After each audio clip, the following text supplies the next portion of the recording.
All right, so I believe we're live. It's week 4. We got the late start. This is the Nickel Press Show. I'm Andy Singleton, People's Pen on Twitter.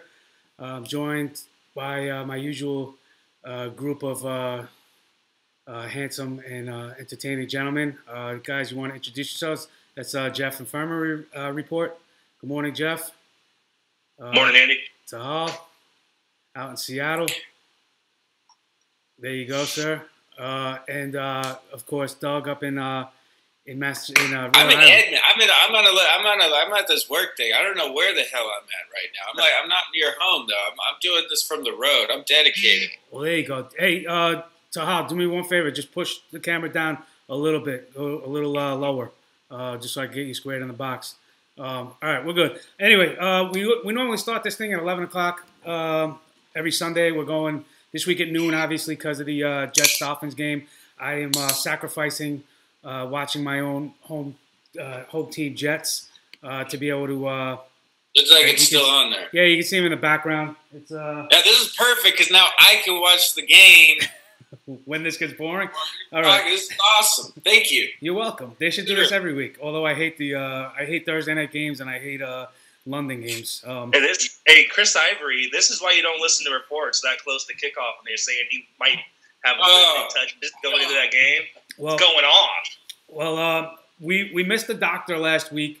That's a big part of the show, is giving some medical insight each and every week. He's back this week. He was on vacation week 3. But before we bring him on at 12:15, we got a short hour this week with everybody. I'm going to try to fly through, give you everybody's likes. Why did we do this short hour, by the way? I look forward to my waking up at the crack of dawn, rolling out and just getting 2 hours of just good football talking. What's going on? You guys have a late start? I just figured it would be better because most people would be watching the game. Oh, you wanted to watch the Jets. Stop it. Not only did I want to watch the Jets, but I thought most people would be watching this game. But listen, we're gonna go rapid fire today with guys we like. We'll try to do some start sits at the end. Of course, we're gonna have the fantasy doctor Salim Parekh on in about 15 minutes. But before we jump to storylines to open the show, I want to ask you guys the biggest topic. I'll get it right out of the gate. We'll go with this. Arian Foster supposed to be playing today. I'm calling it a minor miracle. I don't know that I would be comfortable starting him. I guess it all depends on your options and who you have available to you. But that's been the hot topic. So, Jeff, since you're up on screen right now, why don't you go ahead and give me your take on Arian Foster? Yeah, he is active. I just saw before we went on the air. He is active. Yeah, I don't know how much you can count on him for fantasy purposes. He's probably going to be limited. Maybe share carries with Alfred Blue. But he is active. Probably be limited. They'll probably ease him in a little bit. But it's 4 weeks. He's back on the 4th week. That's a good sign for those owners that took a stab on it. Sure. I hear you. Now, Doug, what about you? You just popped up. Well, you got something. What do you think about Arian Foster? So I said earlier this week on my Tuesday show, I love the matchup, but I recommend starting Arian Foster if he did play. If not, it was Alfred Blue. But this matchup is so great. Again, this sort of points to, we believe the Chris Ivory thing, where I did too, unfortunately, where he might be limited, and now we're reading that Arian Foster might be limited. They didn't bring him back for him to be limited. I just think that he's going to have a bigger workload in a favorable matchup, and I want him to, for people that have him, to start him today. And finally, Taha, what about you? What's your take with Arian Foster? My take is that I've been waiting patiently for 4 weeks for everybody in the media it might only be a week, it might be 2 weeks. Well, now it has been kind of the 4 weeks everybody expected from the beginning. I'm ready to rock. I assume if he's going to play, what they've been saying, what he's been saying, if I'm not going to go unless I'm ready to go. Alfred Blue is garbage. Never mind what happened last week. Pretend you never saw that. And, the Falcons' run D is atrocious. Dan Quinn can only do so much. I'm starting him. Awesome. Without hesitation. Awesome. So now, like I said, we're going to have the doctor come on in a few minutes. I got to say, one of the biggest storylines starting to develop this week for week 4 is Andrew Luck has already been ruled out for today. Taha, what does that do for you? More to the sense that A lot of people think that helps Gore. I don't think that helps Gore. People are worried about Moncrief, who was starting to take off and be relevant in fantasy. I think this has a spiraling effect, affecting the whole Colts offense. It definitely could, but hold on, guys. We got Matt Hasselbeck, backup quarterback, former almost world champion of the Seattle Seahawks, Mike Holmgren-led team.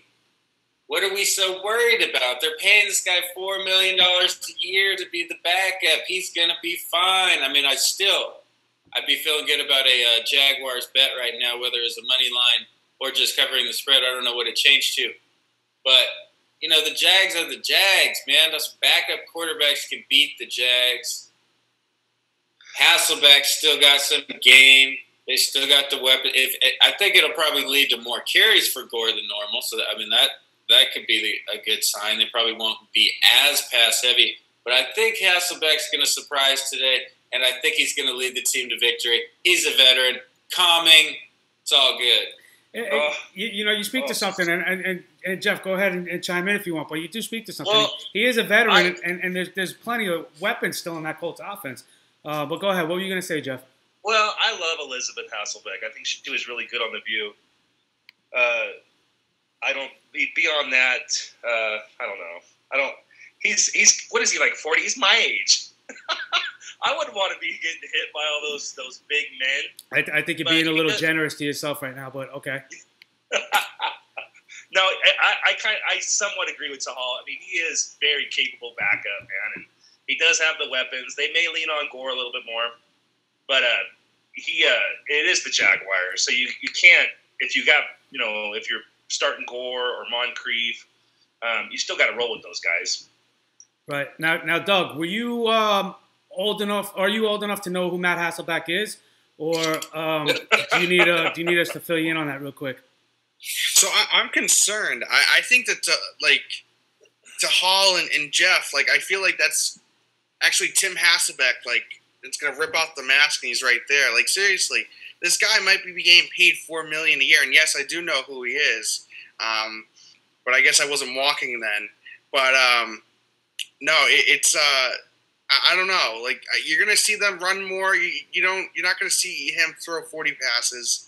Not to say he won't have a decent game, but I'd feel confident saying he won't throw 3 interceptions. Okay. No, he'll have to get an IV at halftime and take some Geritol, and he'll bang it out, man. He'll need his arthritis pills too. What is it? How much does he cost on DFS? How much? I've tried to get him in there real quick. That's a bargain. You want to lose again? I've been winning, man. What? You've been winning at DFS? I like it. All right. Well, again, we're gonna flow through this relatively quickly. Alshon Jeffrey is at scratch again. Jay Cutler's looking to play this week. Some of the big stories before we go through all the injuries. Let's go through some of these big stories this week. I know, Doug, you're big with the early round running backs that have been struggling to open the season. You want to expand on that a little bit? Yeah. So I don't even understand. Now, granted, Peyton Sanders, the cocky guy he is, he told me that C.J. Anderson was going to be a bust this season, and so far he has turned into be a bust. I'm still holding out a little bit of hope, but like him, Jeremy Hill has also just been struggling like crazy, and we're seeing not only him and Anderson, but players like Lamar Miller, LaShawn McCoy, who I just actually tweeted out. He has a multi-week injury, apparently, according to a report I just read. DeMarco Murray, who's been injured. Just a lot of these running backs. Now, granted, there's always going to be some that are going to be busts compared to where you draft them, but it's an alarming amount right now of running backs that were drafted as, running back ones or high-end running back twos that are just struggling right now. And I would think it's time to be concerned just a tad. Yeah, I would agree with that statement. But some of these guys that you mentioned, they were kind of, had asterisks and question marks entering. So if you kind of, you kind of made your bet and you got to line it. And that's why hopefully you listened to us prior to week 1 and you added a guy like Carlos Williams, or you drafted a guy late in your drafts like Matt Jones. So you should have some backup. But now there's other guys that were kind of on that. You listen to you week 1? What's that? Us. You mean listen to you week 1? Well, you said Tyrod. I said Carlos. We've said a bunch of guys on this show. No, but the running backs, I was thinking. Well, yeah, we're talking about running backs now. But along just say, listen, say what I told you. No, what you told me. I tweeted out yesterday that you should have been listening. I actually gave the video evidence and proof. So I'll try to do some cut-ups for you as well. But we did a whole. Don't give us credit for what you did. Well, I'm inspired by you guys, so I have to share the credit. You're like my offensive lineman, and I'm rushing for the Heisman here. So another one of these guys that were kind of on the fence, veteran, kind of some people hesitant, and that's Jeff's big story of the week has been the Larry Fitzgerald resurgence. Larry Fitzgerald has looked like that true wide receiver 1 again. Carson Palmer's favorite target. Carson Palmer's healthy. The Cardinals look pretty good. Jeff, you want to expand on your Larry Fitzgerald love a little bit more? Oh man, you just hit on it. I mean, he looks like the go-to guy in Arizona again. Carson Palmer looks like he's got complete confidence in his old pal. Through the first 3 games, Fitzgerald's had an 87-yard game, 112 with 3 TDs, and 134 with 2 TDs. I mean, it looks like old school Larry Fitzgerald, and he's balling, man. And Carson Palmer is going his way early and often. And John Brown has done next to nothing. He was one of my actually sleepers going into the season. Him and Charles Johnson at the later rounds. Neither one of them has done anything, especially Charles Johnson. But Michael Floyd has disappeared in Arizona. So Fitz is the guy. Fitz is balling. I mean, he looks like vintage Larry Fitzgerald, man. And I think the people that drafted him are just loving what they're seeing, man. Yeah, I would have to agree with you on that. Now, before we get the doctor on, I'm going to go to Taha's story of the week. And you're witnessing the meltdown behind me. The Dolphins are getting crushed by the Jets right now. Philbin and the Dolphins coaches have kind of been on the hot seat. There were reports coming out before this game today that depending on the outcome, it was going to affect the Dolphins the rest of the season. And some people speculated that the Dolphins might come out and have a great performance and kind of, hold the tide for a couple weeks here. But Taha, what's your take on the Dolphins coaching staff? Again, they're looking abysmal right now in London. It's disgusting. It's a disgrace. We all saw Hard Knocks the first year they bring in Philbin. Oh, let's hire the quarterback's coach or the O coordinator of a team that doesn't actually call the plays, but he's on the Packers, so it's all good. Like, who cares? The guys seem like a terrible. That's Doug. Please put your phones on silent. It's not me. Yeah, it keeps going. Playing a keyboard or something, but yeah, he just seemed like a weak ass head coach. He doesn't. So he just seems soft in the first place. He seems quiet. I'm like, what is so great about this guy? They've never done anything. I would have fired him last year. They made all the changes, signed all these other players. I just would have made the full on change. Like I'm ready for him to be gone. It's not working. Yeah. The just inexcusable effort the last few weeks. I mean, I think the most compelling thing is that the players have given up on him, man. It's over. He's lost the locker room, man, and they have to. He might get fired like right now. I mean, today for sure. Are they going to Lane Kiffin him and leave him in the airport over in London, or is he getting Why back? Not? And he's old. He'd probably like to tour around England for a while. All right. Now I got to say, you got a nice HD shot going this week. Maybe it's because you're not home and you're on the road, but you got a little Julian Edelman going. I think it's better lighting in here. I think down in my basement area, like the lighting's just so weird with the time of the day, et cetera, et cetera. It's hard for me to do it. Well, is that by design though? Are you going for the Edelman, or is Edelman going for the Tahal? I think I started it way before he did. There you go. All right, so I don't follow Patriot trends. Well, I want to welcome the doctor, Dr. Salim Parekh. Doc, good morning to you. Good morning. How are you? Excellent. How was your vacation last week? It was good. A little bit rainy, but not as bad as a lot of the rain on the East Coast. So I had a good time. Okay, awesome. Well, we're going to try to fly through some of these injuries for today, and I'll let you expand on a couple that you feel you'd like to share. Andrew Luck, we opened the show talking about him. He, of course, is the biggest, probably the biggest name heading the injury list today. He's out with the shoulder injury, something I would imagine similar to Drew Brees, who coincidentally should be back this week. What's your take on Andrew Luck and his shoulder? Yeah, it's a big deal injury for the Colts. Andrew Luck's got a rotator cuff bruise. So if you look at the rotator cuff, it's a group of 4 muscles that come around, attach to the shoulder, and allow you to kind of bring your arm up and then give you power as you throw. So it's really not an issue of pain when you're dealing with a bruise of the rotator cuff. It's more of an issue of the ability to function and to be able to throw downfield and to be able to throw hard. And that's the problem. This whole week in practice, he was limited in his throwing ability. So I would expect the timetable to be similar to what we see for Drew Brees. A week to 3 weeks, anytime in that timeline, when he can prove that he throws well on the practice field, you're going to see him back that Sunday. Okay. Now, Alshon Jeffrey is another guy who's continuing to be out. He's still out with his hamstring. Well, is this more serious than we know, or is this just what's your take on that? Yeah, so this is the problem with hamstring injuries, and we see this week in, week out.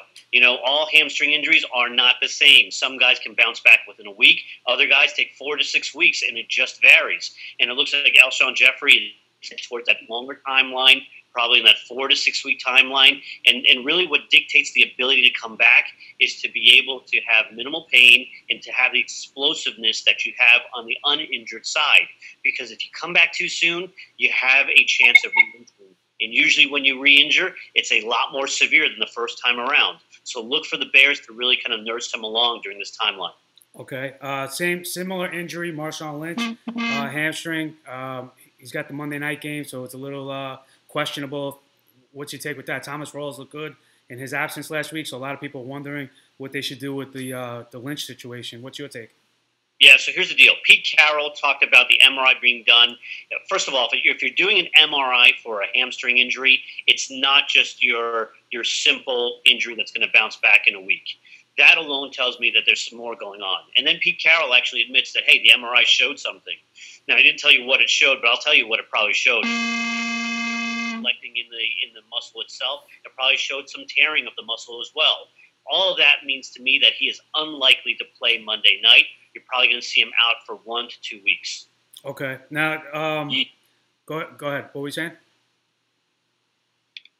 Doc, were you adding to that? No, I wasn't. I thought one of the other guys was saying something. Oh, no. I was just going to ask, though, if this were a do-or-die game for them, I'm not saying it's any NFL game isn't, but if this were like a playoff situation, well, would you expect the situation for Marshawn Lynch to be that he would absolutely be playing? I mean, is this rest due to maybe the matchup? Maybe they think they can get through Detroit and kind of rest Lynch a little bit? Or do you think do you see where I'm going with this? Yeah, no, I see what you're going with this. I think regardless of the nature of the game, listen, he had a calf injury. He was nursing that along. Then he's got this hamstring injury. He's now nursing that along. He's got some lower back issues. Unless this is Super Bowl time, you're not pushing the guy through it, because the problem is you push him, he's not going to be very effective, and he's going to re-injure, and then you're going to lose him for more time. So I don't think that the Seahawks are going to really push him through if he says, listen, guys, I just can't do it. Okay. Andre Ellington's supposed to be back this week. He was nursing a knee injury. Good to go, 100% with that? Yeah, so here's the deal. He had a knee sprain, and the problem for him this week is that although he looks great when he's running straight, when he stops, when he cuts, and when he pivots, there is still some concern of being able to do that effectively. So for me, that means that he's really questionable. It's going to be a game-time decision today, but don't be surprised if he's held out another week or two. Okay, I got a couple more here for you.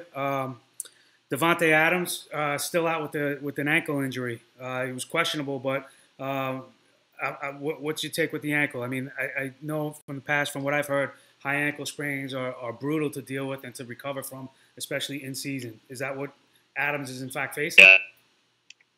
Yeah, so the problem for him is that he's got this high ankle sprain, and those can take time to heal. He only played 3 snaps last week. To me, that tells me that this is a symptomatic issue. He didn't practice this week. I don't think we're going to see him back. Obviously, this week he's out. I even question whether he's going to be back next week. And we'll have to just see how he does this week in practice. Okay. I got a couple more here for you. Charles Johnson, he's out with a rib injury. Now, I'm only mentioning this because Steve Smith just broke what I heard was 4 ribs in addition to having a back injury. And I can't imagine he's going to miss more than a week just knowing the guy he is. The Ravens have already ruled him out for week 5, but he's supposed to not much more time than that.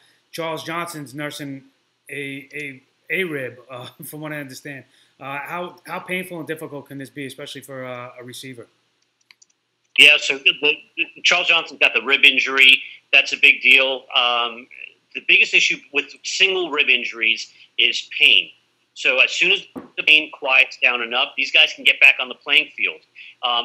He didn't practice this week. To me, that means it's too painful. I think 1 to 2 weeks is expected for him. Steve Smith, a whole different ball game.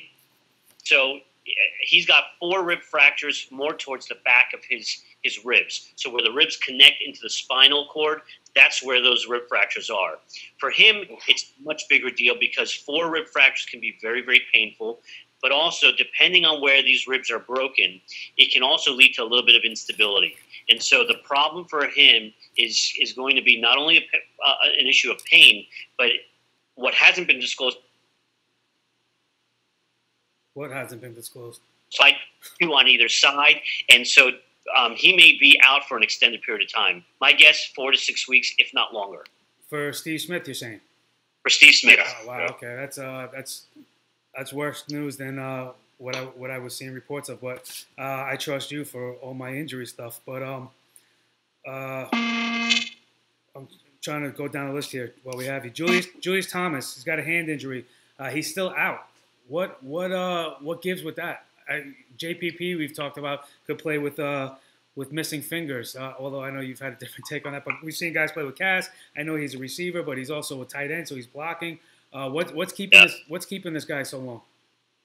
So a lot different than what we saw with DeMarco Murray last season. You know, DeMarco Murray had a hand fracture of one of the bones right in the middle of his hand. He had a plate and screw put on. This is last year for DeMarco Murray, and he didn't miss a beat.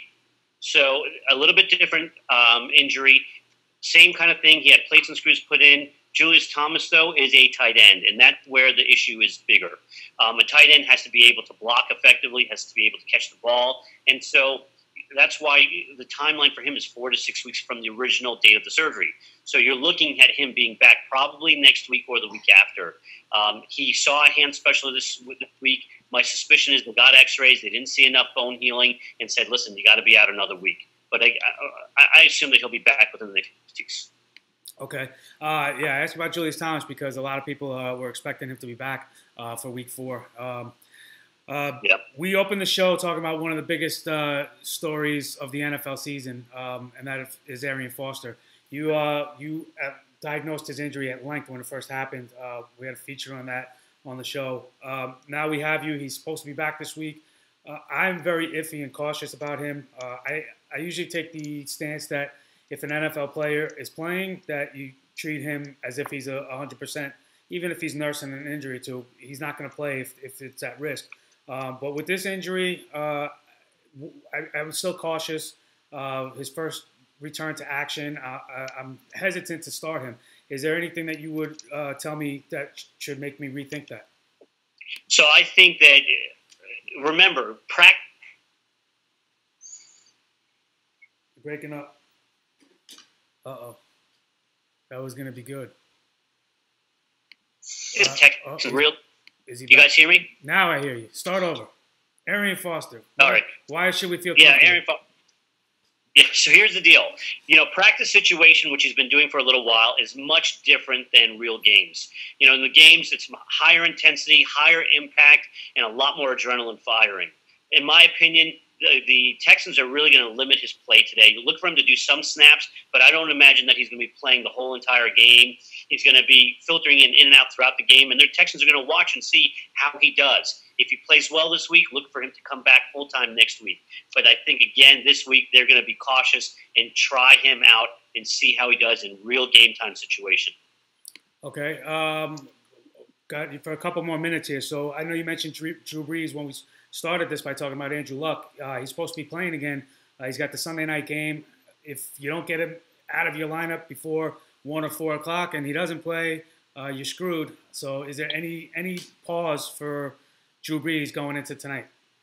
I don't think so. All the evidence right now is supporting that he's going to be able to play. He's supposedly thrown all the passes he needed to throw during practice time, even the long passes. So I suspect that he's going to play tonight, and he's going to be fine.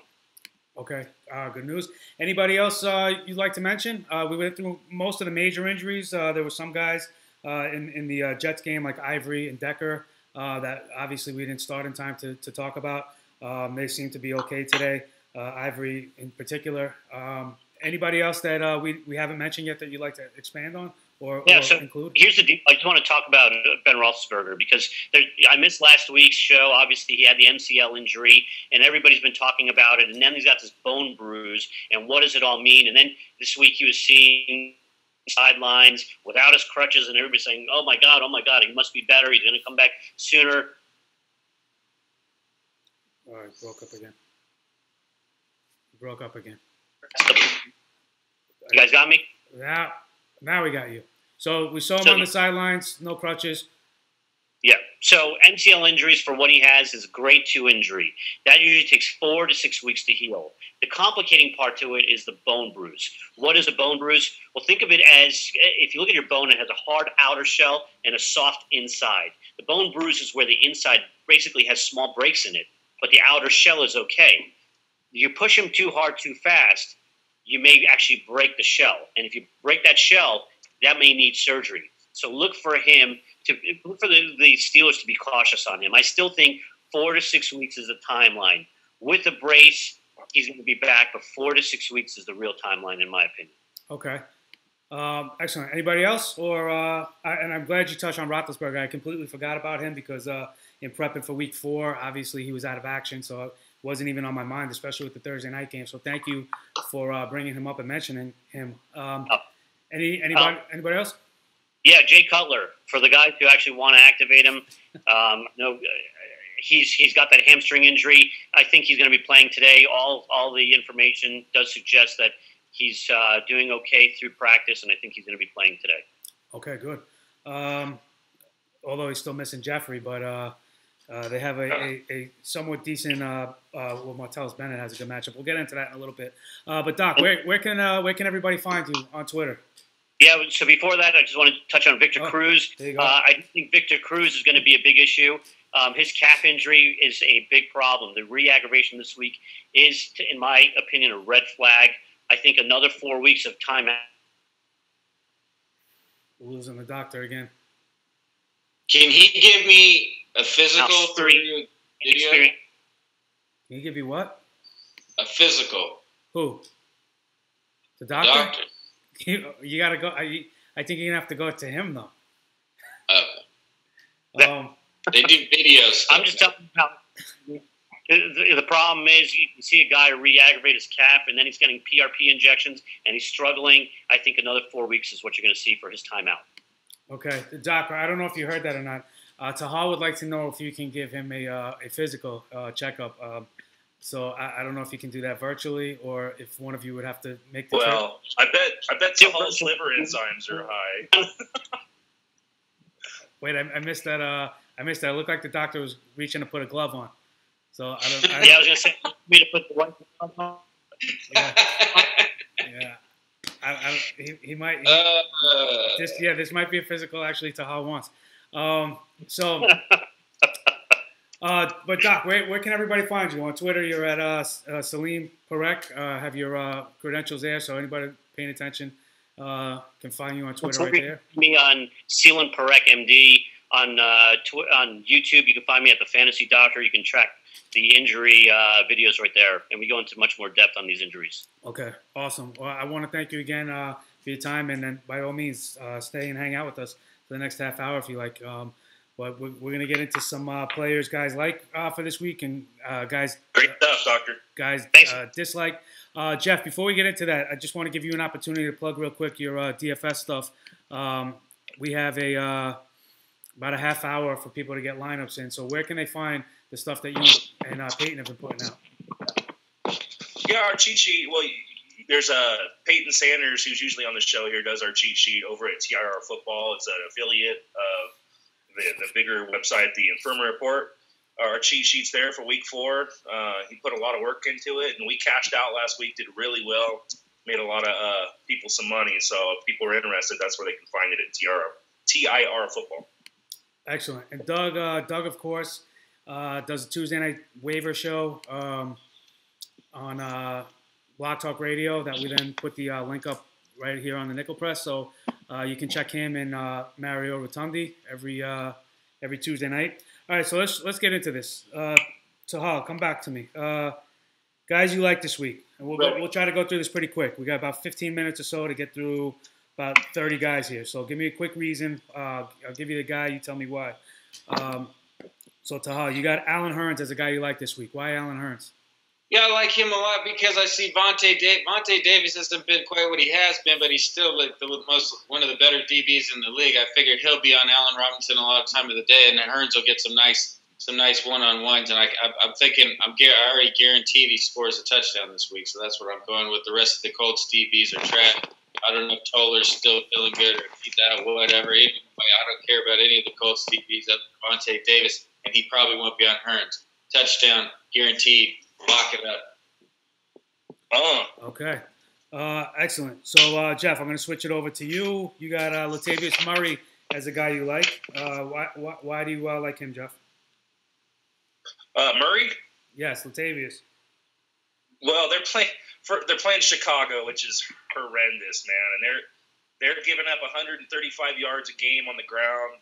Chicago's depleted. I think Oakland's going to get ahead early and just pound the ball. Murray's going to have a big day today. Good, one of the very good DFS plays today too. Okay, awesome. And then Doug, I'm going to switch it over to you for a second now. One of the guys on your list, and he's on my like list this week as well, and that's Melvin Gordon. What do you like about the rookie this week? They're playing Cleveland. Is it the matchup? What is it? Yeah, so I mean, we saw him get 15 touches last week, and it's an encouraging sign. He's out touching. Danny Woodhead 15-7 as of last week. I really think he's going to get a lot early down work. Cleveland has not been that good against the run, so definitely the matchup. But yeah, it's just he's getting more and more of a role. He has yet to score, and he's waiting for that score, and I think it'll come today against Cleveland. All right, I'm going to keep it with you while you're up. Amari Cooper's another guy on your list. Now, I said after last week, I'll never bench this guy again or ever consider not starting him. So you have him on your like list this week. Why? Yeah, so I actually on Tuesday had said to start him this week. He was my wide receiver to start this week. He's had 2 straight 100-yard plus games in the receiving game. And he's facing the Bears, which I believe, if I read correctly, have given up 8 receiving touchdowns to wide receivers in 3 games so far. It's astonishing how much the Bears have given up. And, Amari Cooper, like I said, 2 straight 100-yard games. Him and Michael Crabtree, are getting a ton of looks. And I continue to think that Cooper is going to – I don't know. I think he could be a top 15 wide receiver this season, and he's certainly showing it right now. Okay, good. Now, Tahal, I'm going to switch back to you. You seem to love Buffalo Bills, and I think you're a part of Bills Mafia. So you got 2 guys on your list, 2 wide receivers. Sammy Watkins isn't playing. You have Robert Woods and Percy Harvin as your likes, 2 of your likes this week. Take me through that decision.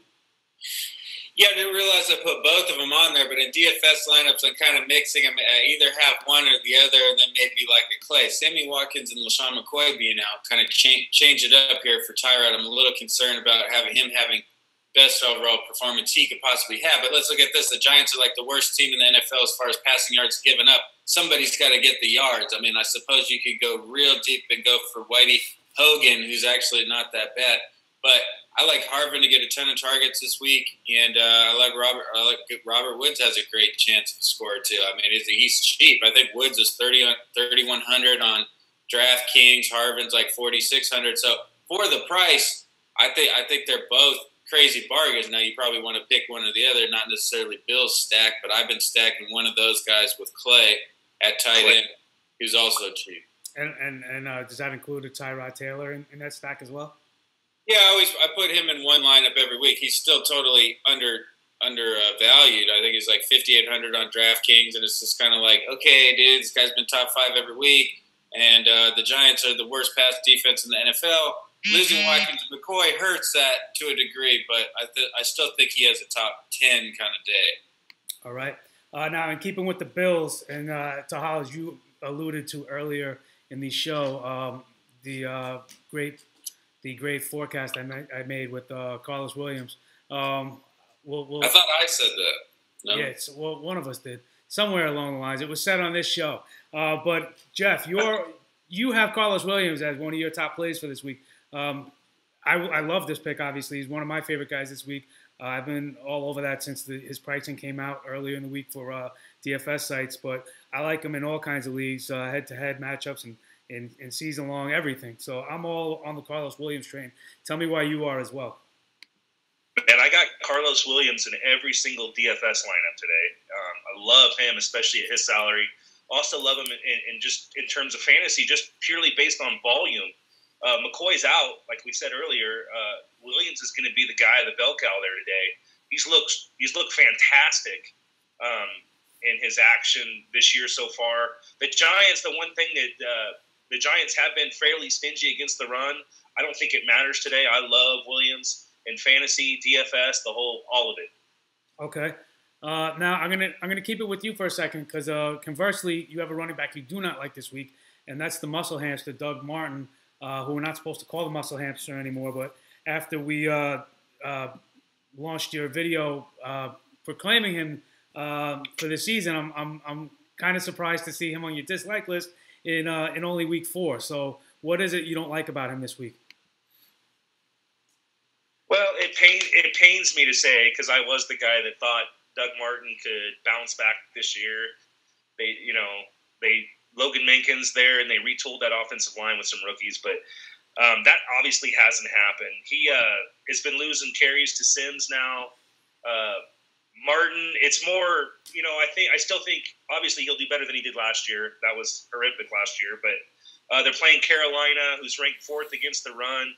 There's not a whole lot to like about Doug Martin this weekend, given that, and also that he's losing carries to Sims now. Okay. I was just watching a bad holding call on the Jets, which may have just kept the Dolphins coaching staff on life alert. For you out here, bro. Well, listen, I'm going to turn it to Doug now because he too has Doug Martin on his dislike list this week. So, Dougie, yes. What is it about Doug Martin you don't like? It can't be the name. I was going to say I was the better of the two. No, it's just, he came off a knee injury. Now, granted, he returned to practice on Friday. The problem is you've seen this Buccaneers offense, besides my main man, Mike Evans last week, do nothing. And just a lot of people had high hopes for Doug Martin. I couldn't buy it that much, that offensive line, and just how much that team is going to play from behind. I just don't see it. And this is part of the reason we're seeing it now. The Buccaneers have a defense that gives up a lot of points, that makes it so they have to throw the ball a lot. And Doug Martin just doesn't have a presence in the pass game. And it doesn't help when he's injured. That was Landry. That was Jarvis Landry, yeah. But there's a flag on the field. Right. So I don't like his matchup this week, considering just how little he's done. I just wouldn't start him wherever you have him. Okay, and stay right there, Doug. I'm going to go with another guy I have as a dislike this week as well, and that's Jordan Matthews. J-Matt gets the Redskins defense this week, who's had 10 days to prepare. I think the Redskins defense is a little better than people want to believe or want to think at this point. But Doug, you don't like Jordan Matthews this week either. Why is that? It sucks. I have a few shares of him too, but it's just a matter of, we've seen such poor quarterback play from Sam Bradford, and it's really hurt Jordan Matthews. And granted, he had one decent game where he had a lot of garbage time, and I helped him. But, surprisingly, Washington's been top 10 against the run and the pass in terms of yardage. And I think this will be a tough matchup. I really think that Washington's actually going to shock some people when they make it a much closer game than it really should be. But, yeah, no, I hate the quarterback play right now, and it's making everybody on that team suffer. So especially with this matchup, it's hard for me to like Jordan Matthews this week. Yeah, I'm with you on that. I don't like Jordan Matthews much this week either. It obviously is a case-by-case study. It depends on who else you have as an option to you. But if you're looking at DFS stuff exclusively, then I'm against Jordan Matthews this week. And now, since we said that, he'll probably go off. But probably leading, into what you were saying about Washington, Matt Jones pops back up on my list for guys I like this week, and it has more to do with the fact that I really just don't like Thursday night games. I don't like the short week. I especially don't like offenses in the short week. And I think what you saw in weeks in week 2 is really a better indication of what Matt Jones is going to give you on a week-to-week basis. Philly's run defense has been pretty good so far, but I think Jones can be the first to score a touchdown on them, and I think he'll get you in the range of 75 yards on the ground. So I would feel comfortable with Matt Jones this week. But Sahal, I'm gonna turn it back over to you because I really am surprised to see that you have the Detroit Lions wideouts on your dislike list this week, and that includes, of course, Megatron, Calvin Johnson, and Golden Tate, two prolific wide receivers, both who finished top 20, top 15 last year, drafted to be wide receivers 1 and 2, or 3 if you want to push Tate down a little. Is this your a homer pick, being the Seattle guy? Why are you so down on both? Homer pick. I'm just being realistic here. The Seattle Seahawks secondary is the best secondary you, me, your parents have ever seen in their lives. What are we talking about here? Calvin Johnson is not the same man he once was. The guy's becoming he's becoming a slot receiver, a big tight end or something like that. Golden Tate's been getting locked up. Everyone knows the plays are coming. The offensive line is garbage. There's going to be pressure there all day. I just don't like anybody to get off on that team. I think Detroit's really going to struggle offensively. There's always a chance for Calvin TD, obviously, if they're anywhere near the red zone, because he's 6'10" and 295 pounds. But, Golden Tate, man, I don't know, man. I like some of these players that going against their former teams sometimes have a big day. I don't think that's the case today, man. He's not having quite the season he's having. Stafford's struggling. The whole thing looks ugly. Abdullah's going to fumble at least twice today. I mean, it's all bad. It's all bad in Detroit. 0-4. It's a wrap, man. I'm not touching Detroit. So I guess I would include Zach Zenner then. Yeah, people ask me about that. I'm like, dude, I don't start white running backs. Period. Ever. I think we covered this in the preseason. John Riggins was the only guy we came to an agreement that you felt comfortable with. Yeah, I don't play those games. All right. Well, Jeff, I got you back up on screen. The last guy on your dislike list this week is Teddy Bridgewater. I have to kind of agree with you and throw him on there. His play has been pretty poor to start the season, but he's somebody I had high hopes for and high expectations. I still think he has plenty of time to rebound and recover, but why do you dislike his matchup this week in particular? Well, they just have a depleted receiving core, Charles Johnson, and Denver's number 1 against the pass. And they've been struggling through the air anyways. I think they're going to lean on Adrian Peterson a lot today. I think a sneaky DFS play is Kyle Rudolph. I think maybe they'll dump it off to Kyle Rudolph a little bit here and there and lean on Adrian Peterson. I wouldn't expect a whole lot from Teddy Bridgewater against that number 1 rated Denver pass defense. Okay. Trying to think of other guys on your dislike list. Some of the guys are already playing. So Jordan Cameron, Tannehill, Lamar Miller, these guys all playing. The last guy on the dislike list is for you, Tahal, and that's Rashad Jennings. He's been never been a real favorite, but he's had some sneaky value. He's healthy, but the Giants' offense as a whole has been kind of suffering. So, tell me why, Rashad Jennings? He's on your dislike list. I was really struggling this week to find guys I don't like. I do a couple posts a week on Razzball, and I do. And they're kind of similar where you pick a couple guys at the same position group, and I liked a lot of guys this year. I'm a lover, man. I liked a lot of guys, but Jennings is probably off a lot of people's radar anyway. But I mean, the Bills come in. Jennings is just disappointing to me. To me, he's got the most talent by far, as far as more talent than Andre Williams, and he just looks hesitant and just looks weak this year. I don't know what happened. He looked pretty good, and when he wasn't hurt last year, I thought he'd be a nice value this year, as he dropped in a bunch of the drafts. So, I'm just avoiding that. I wouldn't touch it with a 10-foot pole or whatever that saying goes, or whatever. Yeah, it's a pretty obvious one. I'm just not feeling that matchup at all. If anyone, it's got to be. You could probably have to go Vereen. Maybe if you get a bunch of dump offs, I don't even like that play, so I'm not with it. All right. They're saying he's just going to possibly lose his starting job. That came out. Yeah, it's all bad. I mean, again, he's so bad. I shouldn't even put him on my list. But it does brings up the point about Andre Williams being kind of a sneaky ad going forward. Yeah, definitely. He could find himself the starter. He just seems like a plotter to me. I mean, he hammers people, man. He hammers. He's low to the ground, and he's built like a truck, but he could find himself being the starter here pretty soon. Okay. All right. Well, we got about 15 minutes till 1 o'clock kickoff. So let's get into some start sits. I'm gonna lead with Ivory. Yeah. Well, that's again. Fumble. Fumble again. So I'm gonna lead with a question that a lot of people have been asking me, and it has to do with Jonathan Stewart and Arian Foster. Now, we heard what the doctor said about Arian Foster earlier. Jonathan Stewart, he is what he is. He's productive if he's playing, and I think he's playing. So, Stewart or Foster head-to-head, I probably still lean Stewart, and I'm probably in the minority. It is a PPR league, so that does kind of change it. Maybe I will go Foster in a PPR, but in standard, I would take Stewart. Jeff, what would your answer be on that one? That's a tough one, man. I think I would agree with you in a PPR setting. I think Foster may get you a few more catches out of the backfield. I still, however, think Foster's going to be eased into action today. But in a PPR, I would probably lean Foster. Okay. What about you, Doug? You got Foster or Stewart, PPR league?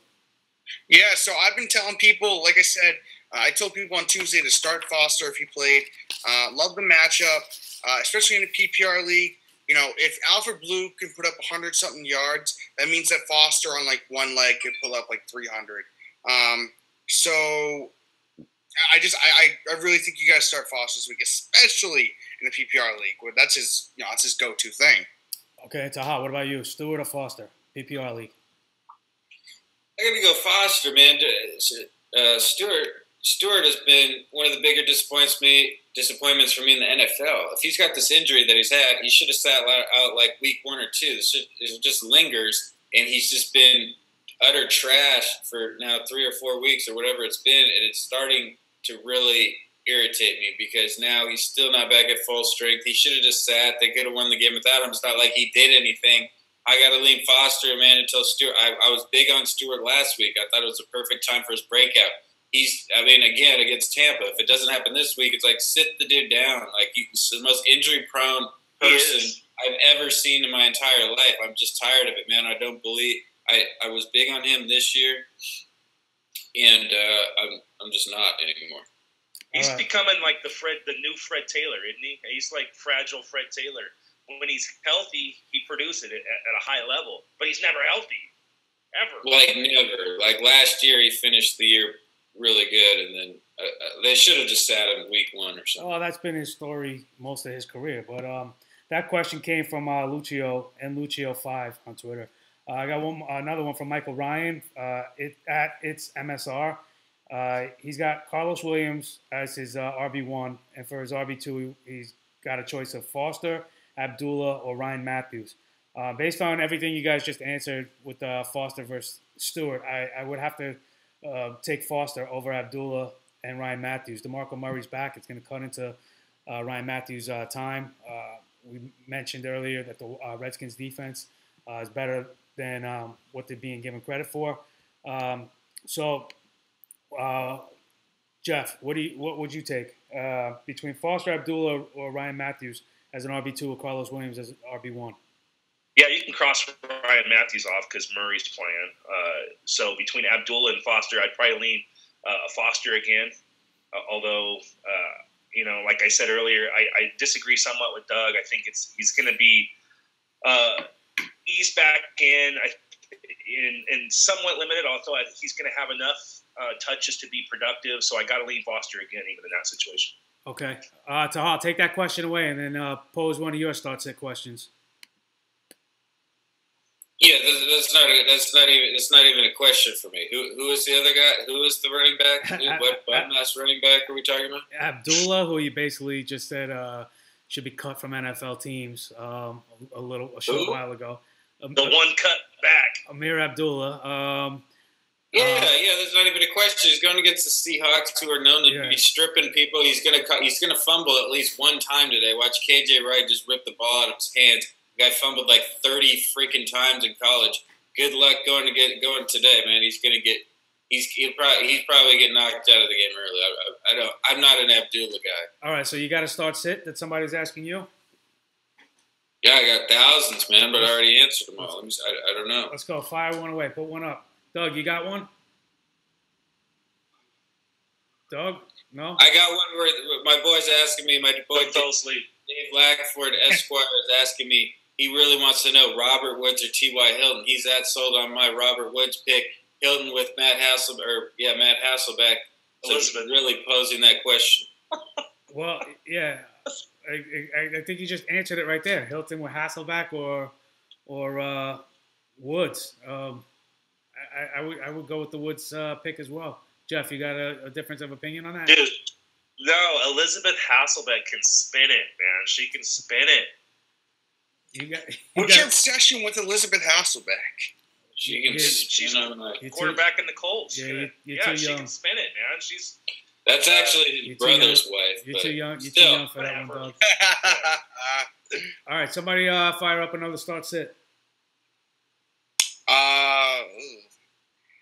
I've been seeing a lot of Thomas Rawls questions. I just want to point out real quick, it's really hard to look at that. I actually just heard out from somebody out West Coast who actually I know works with the Seahawks. Tahal? No, it's not Tahal. It sounds like Marshawn Lynch is not going to play tomorrow. But still, Thomas Rawls. Did you read that on Roto World? I did not read that on Roto World. You can go and check it out. It's not there yet. It's hard to still think, because it's a Monday night game. It's a favorable matchup. He's going against Detroit, who is probably going to be without DeAndre Levy. But still, it's hard to pick that. But I think Thomas Rawls will be in for a good game. I know this isn't really a start-sit question, but I've seen a lot of questions with Thomas Rawls in it. So, at least from what I've heard, I would definitely see Thomas Rawls for most cases, even though it's a Monday night game. Yeah, you would start Thomas Rawls, you're saying? Yes. Yeah. Sorry. No, that's fine, and I would agree with you because I think the game could get away pretty quickly, and if the game's in hand, I think you'd see Rawls with the mop-up duty, and that's assuming Lynch even started the game, and there's the chance that he doesn't. So I think Rawls has earned himself some carries. Taha, since we're talking about Rawls, I know you're not at home right now, but what do your Seattle sources tell you? I don't listen to sources. I go off my own opinion. It served me so well in life. Last week, I wrote a column on Rawls before it even happened, and he had a 100-yard day. Nobody else in America told you to start Rawls except me. Fred Jackson will get the carries. No, that's right. You did Rawls say going to do it again. Lynch has never really missed a game. The guy hasn't missed a game forever, so you know he doesn't want to miss a game. But the doctor said you're getting MRIs on the hammy and the found stuff. Why would he play? He's at. I've been seeing the percentages at 60-40. I think it'd be more like 80-20 at this point. You know the guy wants to play, but I think he's going to sit. No. And Rawls is a decent start. I don't think he's going to have a crazy day again. Detroit's run D is fairly solid. I don't think it's going to be out of control, but you never know. And he's a really cheap option, so I'm with it. Well, no, you were, of course, the one to point out Thomas Rawls last week, and I even asked you that question. What about Fred Jackson? He said, no, it'll be Rawls getting the carries, so we can enter Thomas Rawls into the Carlos Williams stratosphere as far as running backs discovered on the nickel press. I'm going to switch this over now to Michael Crabtree versus Rueben Randle. And I want to bring that up real quick. We're running out of time here. Reasons I want to bring that up. Another guy I think you should be adding right now, if you have a spot where it's just pure upside. If he does nothing this week, you can drop him. You're not losing anything. If he continues the trend he's on, then he's going to be a high waiver claim this week, so you can kind of circumvent that. And that's Seth Roberts. He's becoming the third receiver in Oakland. And go out and get Seth Roberts if you're looking for a receiver. If you have some room on your bench, now's the time to go and add him while it's cheap. But Rueben Randle had a big week last week. He's kind of a up and down player. He'll have a stellar week, and then you'll expect that again from him, and then he'll disappear. So Michael Crabtree's been getting consistent work as the second wide receiver with Derek Carr. I've likened the Raiders' offense to kind of a mini Packers, if you will. Derek Carr is becoming a really, really good NFL quarterback, and he's got some receiving options and a running game, and the whole package is there for them to continue putting up points on a weekly basis. Jeff, I'm going to ask you, if you had to choose between Crabtree and Randle as your wide receiver 2 or flex spot, which route would you be going? Well, I hate both of them, honestly. Rueben Randle, I've owned him in years past, and I have a rule against owning him now. I just won't do it. He's wildly inconsistent, but so is Crabtree. I think, and you pointed it out, Andy, I think in terms of today, you have to like the matchup that Crabtree's going to have a little bit more going against Chicago, who's awful. And Rueben Randle's going against the Giants. I'm sorry, he's going against Buffalo, which has a very stout defense. So I think in terms of today, I think I would lean Crabtree, although I don't like either one of them. All right, Taha, what about you? Rueben Randle, you buying the resurgence, or you out on that? Yeah, no, man, the guy's too inconsistent, man. Last year he had his chance to break out with Cruz out there, and everyone kind of thought he would step up. I thought he was a talent. I thought he'd be pretty good. He wasn't. He's hurt he's not hurt all the time, but his knees are so bad he can't even practice during the week, which is concerning. But this week he's kind of interesting because Beckham will probably have 3 to 4 people on him, so I'm sure Randle will have the lower-rated cornerback on him and should get a bunch of targets. So I mean, he's a decent play today. I think he's got a decent chance for a game, but I mean, you never know what you're going to get with that guy. It's nobody I'm touting or anything like that, but I think there's a decent chance he has a nice game. All right. Anybody have any other start-sit questions they want to field, or should we start kicking this over to game time? Game time. All right. I want to mention that of course is Jeff, Captain Jeff, the Infirmary Report on Twitter. You can find all our Twitter handles in the bio, in the link description. Taha Bedek, of course, is at Bedek143 on Twitter. Doug Moore at DMoore NFL. Andy Singleton at People's Pen. I want to encourage all of you watching or at any point, whether it's live or on the replay, to please subscribe to the channel. That's the only way we're going to continue building and growing the show. And if you liked any part of any of the videos, just click on the thumbs up and like it as well. You can find the show Twitter at Nickel Press Show. And that's pretty much it. Make sure you get your questions into us each and every week. And thanks again for tuning in this week. Good luck with your week 4. Next week we're back with the full 2 hours. So we'll have a lot to offer then. All right, everybody, good luck in this week 4, and we'll see you next week. Oh, also, don't forget Tuesday nights. Doug Moore and Mario Rotundi give you start-sit advice and waiver wire pickups That's Tuesday nights, and I do interviews with industry experts. I got some actors and musicians coming up in the upcoming weeks as well. So make sure you tune in for those two on Wednesdays. All right, that'll do it. This is the Nickel Press. See you next week. Thanks.